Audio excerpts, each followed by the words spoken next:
So, good morning guys, we're going to be doing a little bit of a guinea pig health check. So this is Higgy.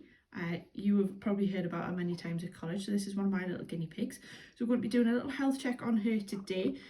This is probably the first time she's ever had one properly like we do at college. So it'll take a lot of getting used to, but I'll take you through step by step. So the most important thing you can get right to start off with is your restraint. As you can see, I've got a nice tube grip around Higgy here, supporting her front legs there so she can't run off. And I'm also using the weight from my back and stomach to press against her back and stomach to make sure she feels nice and safe.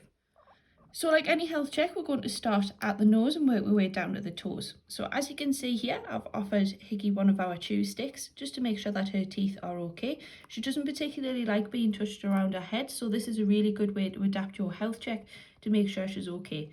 While she's there, what you can do is just pop your hand on the back to support, and you're going to lift up her lips. She'll naturally turn around and try to nibble your finger, and that is how you can see if she's got a good set of teeth on her. So as you can see there, she's shown us quite nicely. While she's entertained there as well, it does make it a lot easier to do your health check around her head if she is a little bit sensitive. So I'm able to get up right close to her eyes, pull them down, make sure there's no disease in the eyes there. So what you're looking for is clear, bright eyes. You're not looking for any sign of discharge or discoloration in the eye. That can be cataracts, or it can also be a start of ringworm if they've got dry skin. And it can also show other respiratory infections that come out through their eyes and nose.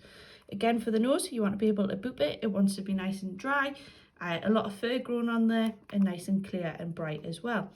Now, inside the ears with species like Higgy, it is quite hard to do. You've just got to be nice and gentle and peel the ear back. So as you can see here with Higgy's ear, it does flop down naturally, so you just peel it back and have a look in. Again, like the eyes and nose, you want to make sure it's nice and clear, that there's no discharge. And the most important thing you can do is give it a little bit of a smell.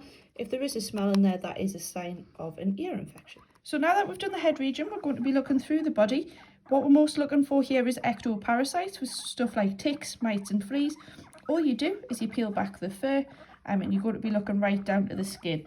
This is where those are going to be in the hot area, so stuff like armpits, underneath their stomach, and you're going to see black dots, black jumping dots or red mites. So now we're able, now she's nice and calm and walking around, to have a look at her legs. All right, so this is where most damages come through in guinea pigs if they are fighting in a group. What we can also do is check that her nails aren't too long. When you're cutting the nails, like we've said before, you do just want to check where you are cutting from. So you don't want to be cutting below the black line on the nail, because that is where the blood vessel comes into. So this is the hardest part. You do want to be checking the under stomach and the genital areas. Once you've got them in a nice safe position, hold them close to your chest so they feel safe. You're going to blow down and just double check that there's no feces or wee stuck in that area there. So there we are guys, that's a guinea pig health check, nice and quick there. Higgy is quite a small female compared to the ones you see at college. There is nothing wrong with it, it just took her a little longer to grow. As you can hear, she's squeaking by to you guys. If you've got any questions, drop a comment and I'll get back to you, and we'll look at this a little bit more in detail when we get back to college.